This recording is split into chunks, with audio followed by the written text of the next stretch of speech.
Hello friends, welcome to the Point.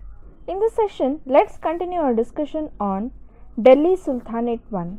So we'll be discussing about the Kalji Dynasty. So if you pronounce it as Kalji Dynasty also.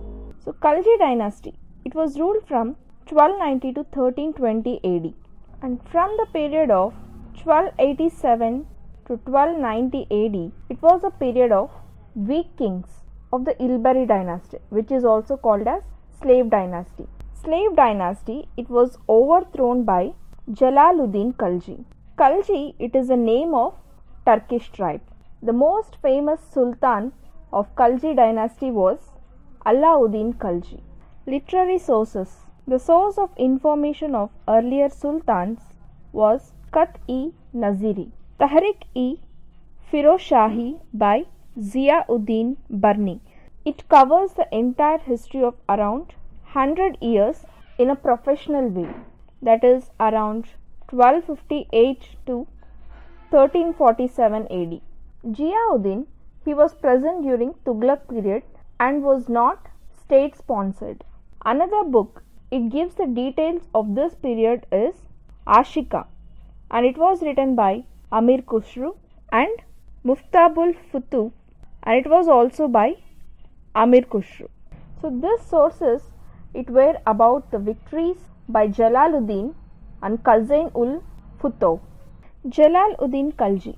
So he ruled for about 6 years, that is from 1290 to 1296 AD.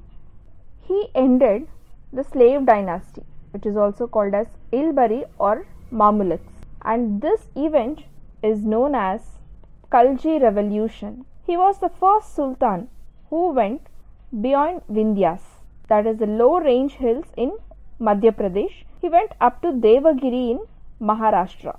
Alauddin Kalji, he led this campaign. He also defeated Raj Ramachandra Dev and he looted the palace.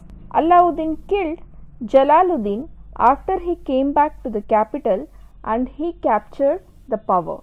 Alauddin Kalji. His real name was Ali Gurshas. The important areas of Alauddin Kalji era was his conquest, military reforms, revenue reforms, market control policy, turncoat policy, and cultural development in this period. Now let's see about the military reforms of Alauddin Kalji's period. He was the first person to keep a permanent army of 3.5 lakh. He paid his soldiers in the form of cash rather in kind. He organized the army in decimal system. He introduced Dag, which means branding of horses, and Chehra, that is the identification of soldiers. Military conquest of Alauddin Kalji. Gujarat was conquered by his commanders in the year 1299 AD. So local king called Rajakaran of Baghela dynasty, he was defeated and his wife was brought to the court. He attacked Ranthambore in 1301 AD. So it was the strongest fort in this period in India. Forts were conquered by the method of Khilabandi, which means a seizure of fort, cutting of supplies, and wait for months for the defenders to wear out and run out of the supplies. So king of Ranthambore was Hamir Dev and his queen committed Johar. Johar means Sati after the death of the king. So in 1303 AD, he attacked Chittur, and at that time the king of Chittur was Rana Ratan Singh. Chittur was described by Amir Khusru as seventh heaven, and Chittur conquest was also described in a romanticized and poetic form in Padmavati, a Hindi drama by Malik Muhammad Jaisi. Alauddin Khalji's commander Malik Kafur, he attacked the South India in 1308 AD. The Yadav dynasty, which is the place called Devagiri earlier, it was defeated by Alauddin and it was again defeated by Malik Kafur. Malik also defeated Kakatiyas of Warangal, Hoysalas of Dwarasamudra and Pandyas of Madurai. The policy of Alauddin Kalji, it was not to annex. He did not rule the kingdom he conquered, but he allowed the defeated rulers to rule those places, but they had to pay him some compensations. This was the major difference between Tughlaqs and Khaljis. Revenue administration. So land was measured to ascertain the ownership. Revenue assessment was done on the basis of land which was sown. Half of assessed produce, not the actual produce, was collected as revenue called karis. For the first time, such high rates of revenue were imposed during Alauddin Khalji period.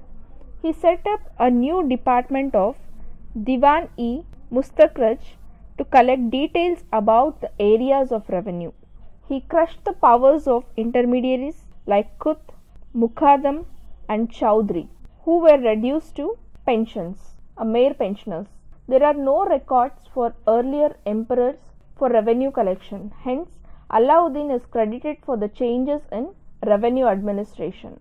Alauddin Khalji, along with Sher Shah Suri and Akbar, are the three main kings, those who are important in the history for changes they brought in revenue administration.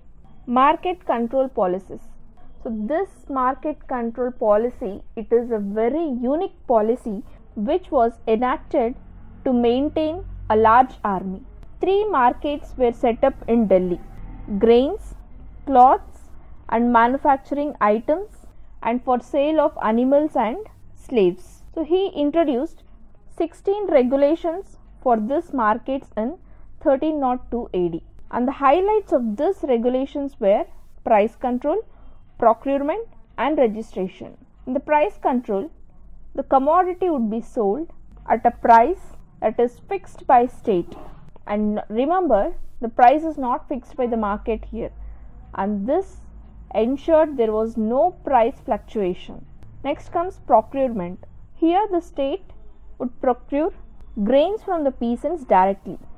And Delhi, it was only authorized market. Registration. Each traders had to be registered with the market and there was a centralized market. Facilities were provided for traders and banjaras. Banjaras means transporters. Reason of success of market was very good intelligence network, both institutional and direct. So king informants, they were known as Munhinyas. Intelligence department was also very well developed. He appointed superintendent of markets and the officials below him. Superintendent was called as Daroga-e-Mandi and he reported to Diwan-e-Riyasat. Turncoat policy of Alauddin Khalji.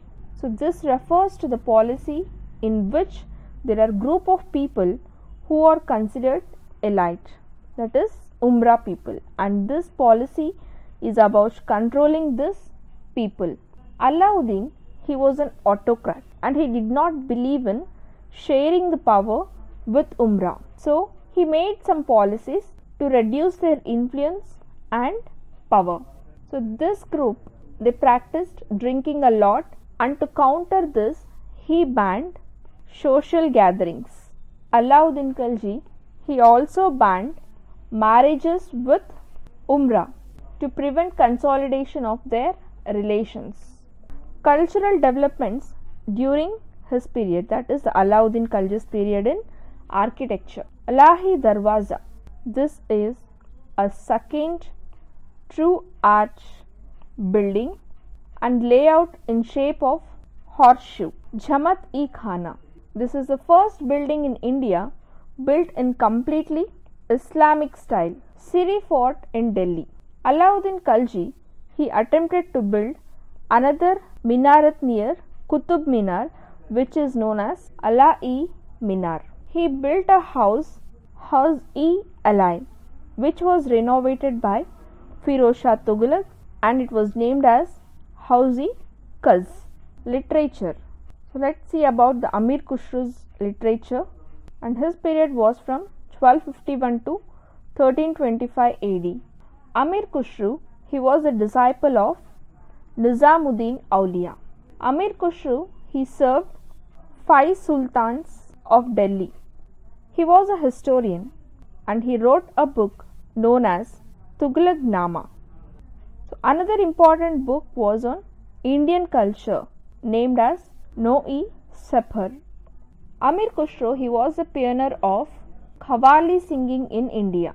Qawwali means it is a chorus in praise of Sufi saint in the shrines. He is also credited with invention of sitar, which is a 3-stringed instrument. He was also credited with 3 ragas, and those ragas are Yaman, Sanam and Ghora. Amir Khusro is believed to be the first Urdu poet, and he was popularly known as Tuta-e-Hind, which means a parrot of India. Amir Khusro is popularly known as parrot of India.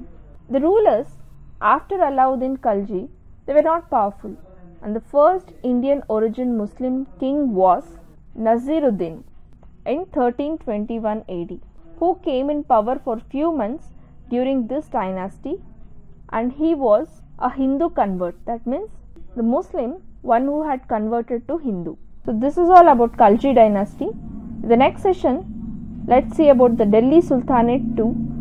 That is all regarding the remaining 3 dynasties of Tughlaq Dynasty, Sayyid Dynasty and Lodi Dynasty. Thank you.